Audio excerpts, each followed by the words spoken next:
ஆண்டவராகிய இயேசுவின் நாமத்தினாலே இந்த காலை வேளையில் கூட உங்களை அவரை வாழ்த்துகிறேன். கர்த்தர் உங்களை ஆசீர்வதிப்பாராக. இந்த நாளிலே கூட 2 கொரிந்தியர் 8ஆம் அதிகாரம் 12ஆம் வசனத்தை கூட வாசித்து தியானிக்கலாம். ஒருவனுக்கு மன விருப்பம் இருந்தால் அவனுக்கு இல்லாததின்படி அல்ல, அவனுக்கு உள்ளதின்படியே அங்கீகரிக்கப்படும். மிக அருமையான வேத வசனம். இந்த வேத வசனத்தில் கொடுப்பதை குறித்து இங்கு எழுதப்பட்டிருக்கிறார். மெய்யாகவே தேவன் கொடுங்கள் அப்பொழுது கொடுக்கப்படும் என்று சொல்லியிருக்கிறார். ஆனால் கொடுக்கிறவர்களுக்கு, தேவனுடைய ஊழியத்துக்காக தாங்குகிறவர்களுக்கு எப்படிப்பட்ட குணம் இருக்க வேண்டும் என்றால், ஒருவனுக்கு மன விருப்பம் இருந்தால் என்று சொல்லப்பட்டிருக்கிறது. தேவனுக்கு கொடுக்கும்போது நாம் மன விருப்பத்தோடு கூட நாம் செய்யும்போது அதுதான் மிகுந்த ஆசீர்வாதத்தை நம்முடைய வாழ்க்கையில் கொண்டு வருகிறதாக இருக்கிறது. அப்படி அநேகருக்கு இல்லை என்று அவர்கள் கொடுக்காமல் இருப்பார்கள். ஆனால் வேத வசனம் என்ன சொல்கிறது என்றால், இல்லாததின்படி அல்ல என்று சொல்லப்பட்டிருக்கிறது. அதனால் நாம் நம்மிடத்தில் இல்லை என்பதை நாம் தேவனுக்கு அறிவியாதபடிக்கு நம்மிடத்தில் இருக்கிறதை மன விருப்பத்தோடு கூட நாம் தேவனுடைய ஊழியத்தை தாங்கும்போது மெய்யாகவே உங்களுடைய வாழ்க்கையில் அநேக ஆசீர்வாதங்களை தேவன் உங்களுக்கு கொடுக்கிறவராக இருக்கிறார்.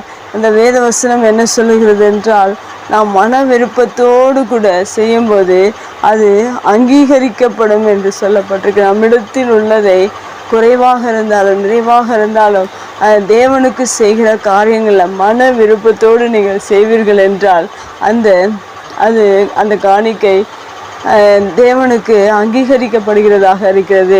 நாம் ஆதியாகம புஸ்தகத்தில் காயனையும் ஆபேலையும் பார்க்கும்போது அவர்கள் காணிக்கை செலுத்தினார்கள். ஆனால் தேவன் ஒருவனுடைய காணிக்கையை ஏற்றுக்கொண்டார், அங்கீகரித்தார். ஆனால் ஒருவனுடைய காணிக்கையை அவர் புறக்கணித்தார். ஏனென்றால் அந்த இருவர் உள்ளத்தில் மன விருப்பத்தோடு கொடுத்தவர்களுடைய காணிக்கையை அவர் ஏற்றுக்கொள்கிறவராக இருக்கிறார். ஆனால் மன விருப்பம் இல்லாமல் நாம் ஊழியத்தை எப்படி செய்தாலும், எதற்கு செய்தாலும், அது எந்த காரியத்தை செய்தாலும் அந்த காரியத்தில் தேவன் அதை அங்கீகரிப்பதில்லை. அதனால் இந்த வேத வசனத்தின்படி நாம் ஒருவனுக்கு மன விருப்பம் உடையவனாய், மன விருப்பம் இருந்தால் என்று சொல்லப்பட்டிருக்கிறது. எந்த ஒரு காரியத்தையும் மன விருப்பத்தோடு கூட வாஞ்சையோடு கூட நீங்கள் செய்யும்போது தேவன் அதை அங்கீகரிக்கிறவராக இருக்கிறார், ஆசீர்வதிக்கிறவராக இருக்கிறார். நம்முடைய வாழ்க்கையில் கூட நாம் அநேக நேரங்களில் ஊழியத்தை தாங்குகிறோம், அநேகருக்கு உதவி செய்கிறோம், ஏழைகளுக்கு உதவி செய்கிறோம், அநேக காரியங்களை நாம் செய்கிறோம். அந்த காரியங்களில் நம்முடைய மன விருப்பம் எப்படிப்பட்டதாக இருக்கிறதோ அதை பார்த்து தான் தேவன் அந்த காரியத்தை அங்கீகரித்து இந்த பூமியில் உங்களுக்கு நன்மைகளையும் ஆசீர்வாதங்களையும் கொடுக்க வல்லவராக இருக்கிறார். அதனால் இந்த வேத வசனத்தின்படி மன விருப்பத்தோடு கூட நீங்கள் ஒருவருக்கு உதவி செய்து பாருங்கள், தேவனுடைய ஊழியத்தை தாங்கி பாருங்கள்.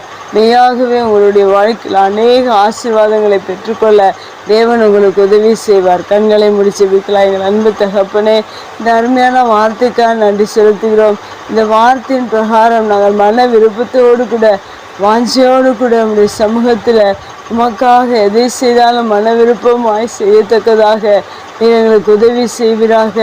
அப்படி நாங்கள் உற்சாகமாய் செலுத்தும்போது அதை நீர் அங்கீகரிக்கிற தேவன், ஏற்றுக்கொள்கிற தேவன், எங்களை ஆசீர்வதிக்கிற தேவன். அப்படியா எங்களை ஆசீர்வதித்து நீங்கள் நிறைவேற்றி கொடுங்க.